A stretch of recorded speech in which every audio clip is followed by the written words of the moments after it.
Welcome to InfoHub Recap. We look back at the past week's main issues. In our headlines, President Granger meets with opposition leader, discuss matters related to December 21, 2018 vote.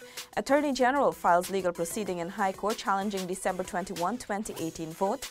Government and opposition issue joint statement, say both sides agree to expeditiously settling matters related to December 21, 2018 vote, and ExxonMobil begins drilling at Haimara 1 well. These stories and much more in this week's InfoHub Recap. On Monday, we reported that Attorney General and Minister of Legal Affairs Basil Williams on Monday filed a legal proceeding in the High Court challenging the December 21, 2018 vote in the National Assembly. More in this report. The legal document states that the applicant, in this case Attorney General and Minister of Legal Affairs, Basil Williams, is seeking determination for several questions relating to the December 21, 2018 vote in the National Assembly. It seeks to determine whether the Speaker's ruling that the motion was carried by a vote of a majority of all the elected members of the National Assembly is unlawful, null and void, being contrary to Article 106(6) of the Constitution. Whether the motion upon a division vote of 32 members of the National Assembly was validly passed as the requisite majority of all the elected members of the National Assembly pursuant to Article 106(6) of the Constitution. Whether the requisite majority of all the elected members of the National Assembly ought to be 34 votes. Further, it seeks to determine whether the President and all ministers of the government can remain in office as a majority vote was not duly carried in accordance with Article 106(6) of the Constitution. Whether the court can make an order setting aside or nullifying the Speaker's ruling that a motion was carried, as well as whether the court can make an order staying the enforcement of Resolution 101 declared by the Clerk of the National Assembly to have been passed on December 21, 2018 in the National Assembly.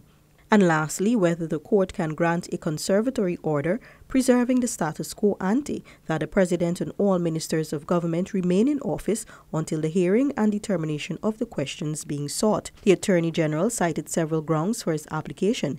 Among them, refer or state a question of law to the High Court, especially in relation to this serious constitutional issue on the validity of a no-confidence vote pursuant to Rule 6103 of the Civil Procedure Rules 2016. The coalition government is contending that a majority of votes was not obtained to carry the December 21, 2018 vote.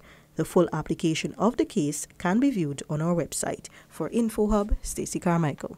Felicia Valenzuela reported on Monday that President David Granger has pledged continued support for the training of local media workers as he encouraged them to continue honoring the pillars of journalism. The President made the call during the annual presidential media brunch at State House on Sunday. He urged the local media workers to honor their obligation to one of the pillars of journalism, social responsibility, by ensuring accuracy in reports at all times. You don't publish and then beg pardon. So fact-checking is an important element in your social responsibility, accuracy in your social responsibility. And I would ask that, especially this year, editors employ persons to check facts before reckless statements are made, of course, which could be harmful to individuals and the public at large. The President restated his government's position on training for journalists, noting the availability of finance for the Ghana Press Association. Education is important, and I would like to feel that everyone entering the profession of journalism is given some training, education, schooling in the principles of journalism.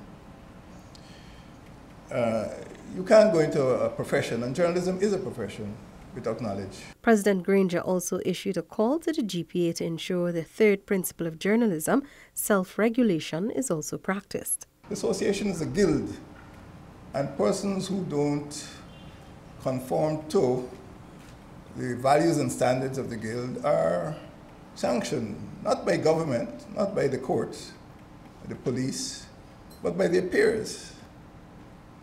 And the association is meant to regulate the behavior of journalists and to prevent them from excesses.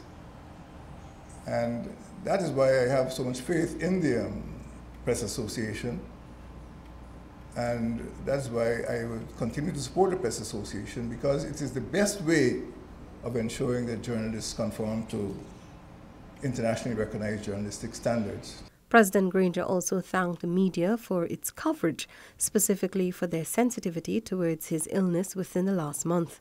The head of state returned to Ghana from the Republic of Cuba on January 1st after completing another round of treatment for non-Hodgkin lymphoma. The annual media brunch is aimed at improving the relationship between the media and the state, as well as enhancing relationships within the local media fraternity. Reporting for InfoHub, Felicia Valenzuela. ExxonMobil announced that it has begun drilling one of the 2 wells planned for January, known as the Haimara-1. Details in this report. ExxonMobil has begun drilling in the Haimara-1 exploration well offshore Guyana. The well is being drilled by the Stena Carron drill ship and is located 19 miles or 31 kilometers east of the Pluma-1 discovery in the southeast Stabroek block. In a release online, President of ExxonMobil Exploration Company, Steve Greenlee, said the oil giant will continue to prioritize high-potential prospects in close proximity to previous discoveries in order to establish opportunities for material and efficient development. He added, like the Liza and Payara areas, the Turbot area is on its way to offering significant development options that will maximize value for Guyana and other partners. The Noble Tom Madden drill ship is also expected to drill the second well, Tilapia-1, located about 3 miles west of the Longtail-1 discovery. The Tilapia-1 well is located in the growing Turbot area. ExxonMobil has also been making significant progress in the Liza Phase 1 development, which has moved into its peak execution phase ahead of expected startup in early 2020. Anara Khan for InfoHub. On Tuesday, the Ghana Lands and Surveys Commission, GLSC, is ready for the hosting of the 17th session of the Committee for the Review of the Implementation of the Convention CRIC 17 at the Arthur Chung Conference Center later this month. Alexis Rodney filed that report. The first of its kind in Guyana and the Caribbean, the CRIC conference will examine the United Nations global desertification issues. As a signatory to the United Nations Convention to Combat Desertification, Guyana has been working with other countries, formulating strategies to deal with land degradation, drought and soil issues, among others. InfoHub visited the Arthur Chung Convention Center on Monday and spoke with GLSC's Commissioner Trevor Benn. We at the Ghana Lands and Surveys Commission, as the host organization, have been working with the support of a number of other government departments and agencies, ministries, to ensure that all of the systems are in place, all of the security issues are taken care of, transportation, logistics generally. And so we believe that we are really set and ready for the hosting of the conference. Close to 600 persons from 196 countries are expected to participate in the conference from January 28 through 31. All the countries that will be coming will be looking at issues relating to those areas mentioned before.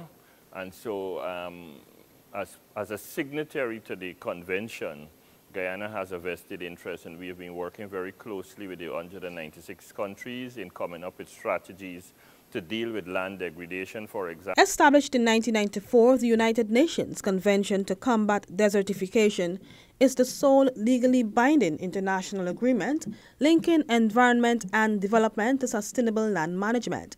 The convention addresses specifically the arid, semi-arid and dry subhumid areas known as the drylands, where some of the most vulnerable ecosystems and peoples can be found. The last CRIC conference was held 2 years ago in Nairobi, Kenya. Reporting for InfoHub, Alexis Rodney.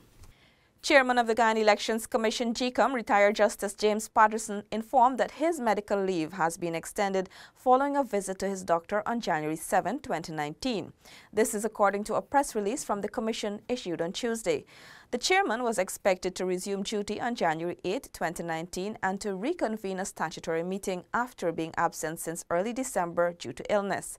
While the chairman has been recovering well, the Commission notes that he was advised by his doctor to have some additional rest to ensure that he fully recovers to effectively resume duty. The Commission says further updates on the chairman's health will be provided. Still on Tuesday, the Ghana Water Incorporated GWI is addressing the inequities of water supply between the hinterland and coastland. Senika Thorne has the details. The Guyana Water Incorporated has been focusing heavily on the improvement of infrastructure to provide access to potable water to the hinterland and riverine communities. For the first time, the utility company has established the Department of Hinterland Support and Management with the aim of addressing the inequities that exist between the hinterland and coastland. GWI's Managing Director, Dr. Richard Van Westrals, explained. The President has called on us to address the inequities between the hinterland regions and the coastal regions. We have had a rather itinerant approach to the hinterland, and together with the board we discussed this matter, and we have now established a Department of Hinterland Support and Management headed by an Executive Director, Mr. Jailal. Dr. Van Westrals said that the overarching goal is to move to the point of 24-hour access to water supply throughout the hinterland. Remember, there is no cost recovery in the hinterland. So our responsibility is also not only to operate the system, but to provide electricity for the system to function. So the costs for diesel is that of GWI. Also, the cost for electricity, for example, in a place like Region 10, is the responsibility of GWI. So we have to, it varies from different areas, but the aim is to move to the point of 24-hour access. In 2018, the GWI drilled new wells at Orinoco, Coco, and Moruco Region 1 to provide potable water to more than 500 residents. The systems at Hosororo, Barabina, and Mabruma were also upgraded, and a new water treatment system was installed at Matthews Ridge. The new water supply systems at 4 miles and 5 miles Bartica, Region 7, are in their final stages. A catchment area was also constructed and a photovoltaic system distribution main installed at Chinapau Region 8, while new wells were drilled in Region 9. Seneca Thorne, InfoHub. Government has rebuffed claims that U.S. $18 million signing bonus from ExxonMobil was hidden for over a year. The allegations were made by opposition Member of Parliament Juan Edgehill in a letter to the press. According to Minister of Finance Winston Jordan, the money was never hidden, as it was always in an interest-bearing account at the Bank of Guyana. The finance minister said there is a transparent mechanism for transferring funds from the account to the consolidated fund, then out to pay legal fees via the budget. Minister of State Joseph Harmon last year had reported that the signing bonus would be placed in the consolidated fund before it is used to pay lawyers to fight the Venezuela border controversy case at the World Court. More on this story can be read on our website. President David Granger on Wednesday met with opposition leader Bharat Jagdeo to discuss the way forward following the December 21, 2018 vote.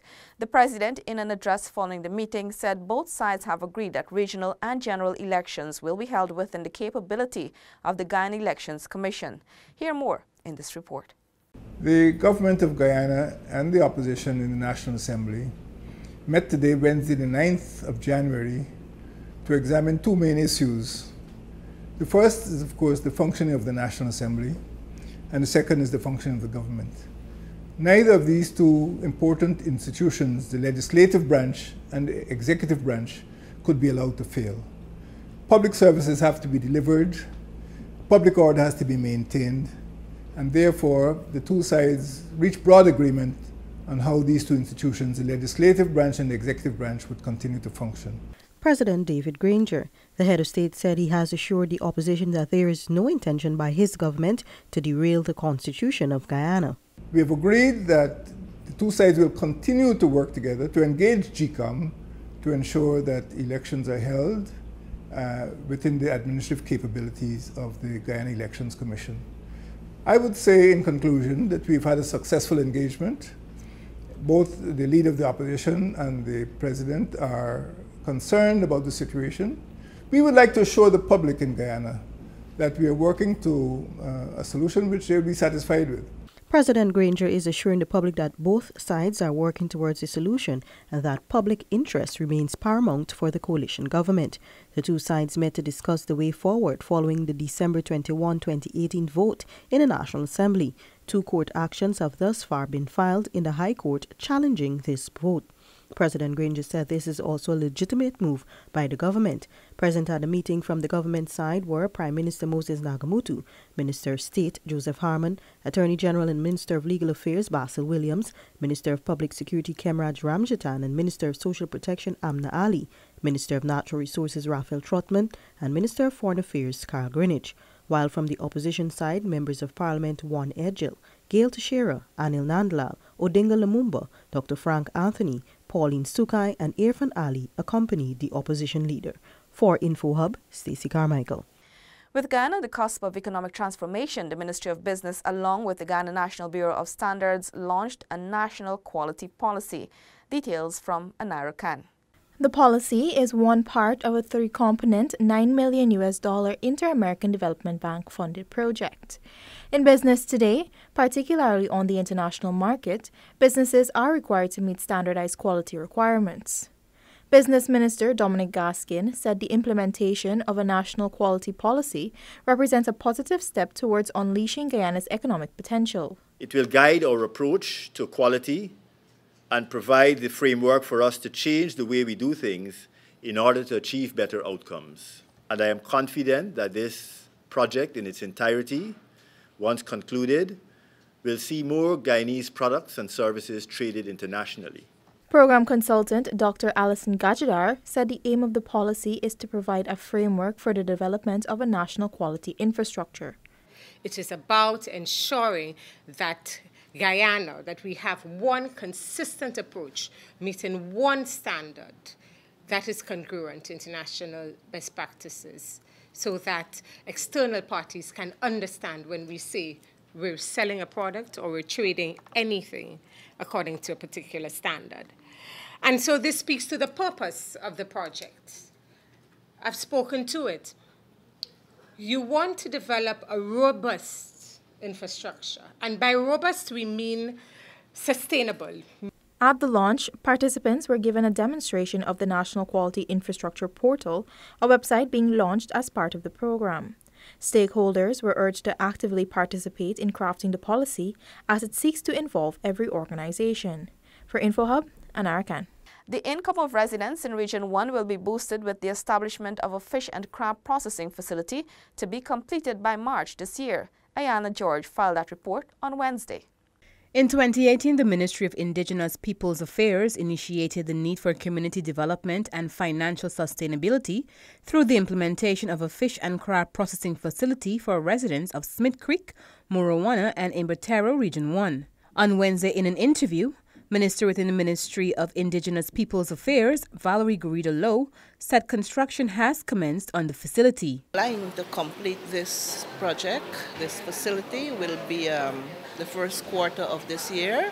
Also, we intend to train during the first quarter of this year at least six persons to work in that establishment where they will be processing fresh fish. The well-equipped facility will produce dried, smoked fish and packaging aimed to eradicate the challenges faced by residents to find sales for their excess stock not sold at the local market. We believe in building your capacity and supporting you so that you in turn can earn and support your families and build your communities. The fish and crab processing facility is expected to be operational by the first quarter of the year.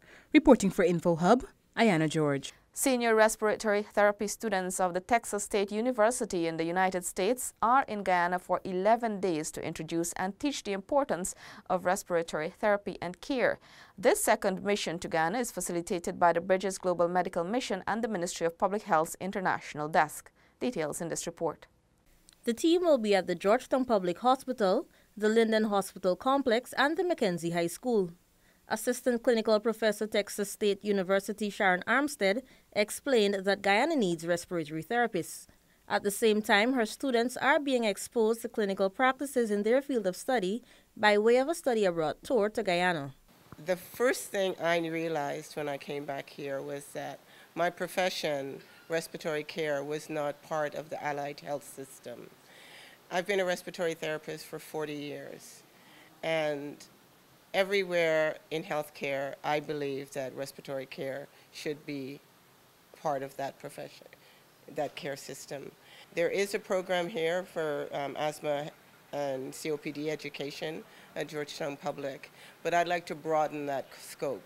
I'd like to broaden it to the intensive care units, to the ICUs, to the emergency cares, to bring respiratory into a broader sense, to actually bring the program here. So with Texas State's help, we'd like to actually broaden the scope of the profession. The students have also expressed their expectations for their stay in Guyana. And I think the biggest question that everyone wants to ask us is what exactly respiratory therapy do?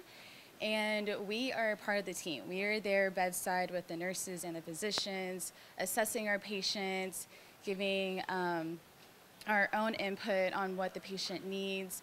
We are the ones that specialize in the heart and the lungs. And we're all humans, so despite the different cultural boundaries, everyone has heart and lungs. The most exciting thing about coming here with respiratory care and therapy is it's a really new profession, and to be able to come and spread the awareness in a country that really probably has not a lot of knowledge. Even in the U.S., we don't have a lot of knowledge about the profession, and so it's really incredible that we're here. Just before the team went about the first day of their work, they paid the Minister of Public Health, Walter Lawrence, a courtesy call where they expressed their sincere thanks for facilitating the team for the second time. The minister hopes that during their stay, the future respiratory therapists successfully teach local medical practitioners while they also learn from the Guyanese team. For InfoHub, Delicia Haynes.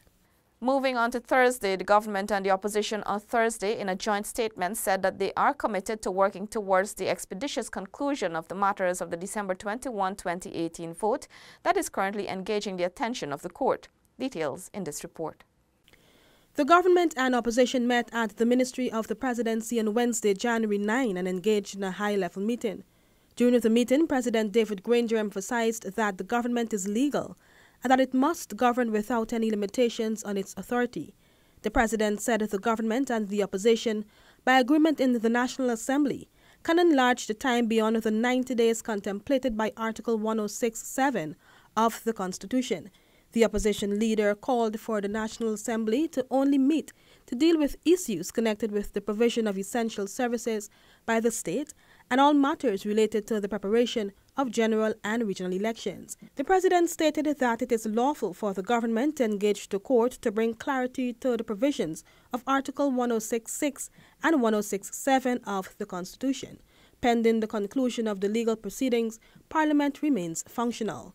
The statement said both parties expressed their willingness to meet to ensure the management of the various issues facing the nation. The parties identified Minister Amna Ali from the government side and Gail Teixeira from the opposition to inquire into the readiness of the Guyana Elections Commission. According to the statement, the two sides met in an atmosphere of cordiality and committed to work together on all matters relating to the protection of Guyana's sovereignty, regardless of their internal political issues. For InfoHub, Alexis Rodney. President David Granger said his administration is seeking to ensure Guyana remains a safe, secured, and stable place for all citizens. Here's that story. The head of state was addressing senior members of the Guyana Police Force at its annual Police Officers Conference at State House on Thursday morning. According to President Granger, Guyana looks to the police force for security. The police, he said, must therefore enlist the trust and confidence of citizens. Guyana cannot fulfill its potential as a peaceful and prosperous nation unless it's secure and stable. Security and stability can be guaranteed best by a strong police force. Because of the responsibility of the police force, officers must also rid themselves of corruption, the head of state stressed. To this end, he said that bribery, a notorious crime that contributes to corruption, should be sheared from the force. A force which is contaminated by corruption cannot safeguard the security of our citizens. Service in the force must be based on the values of commitment, competence, and incorruptibility.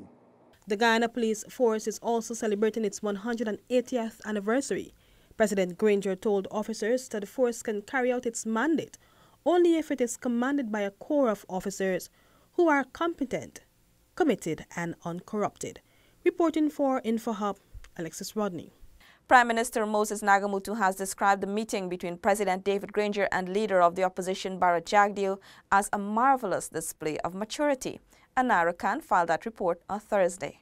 The display of marvelous maturity and calm equanimity by the leaders dealing with a situation that holds so grave implications for Guyana. And I believe that what has come out today is an affirmation by the national leaders that irrespective of what happens in this country politically, they are both committed with their parties to the protection of the sovereignty of our country. The Prime Minister was at the time appearing alongside Minister of State Joseph Harmon on the National Communications Network program Context.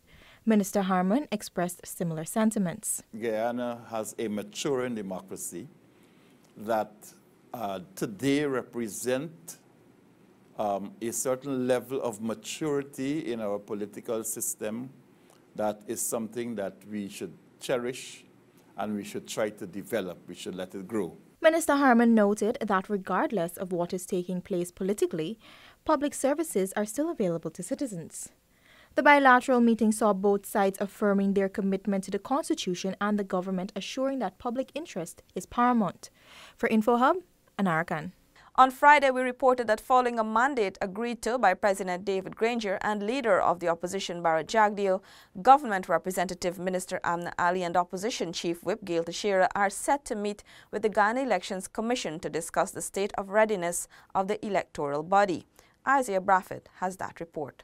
Minister of Social Protection and Government Chief Whip Amna Ali says she has started a process and awaits a response from Gecom. Mr. Lowenfield said that he has no difficulty, but he has asked me to write to the chairman of the Elections Commission.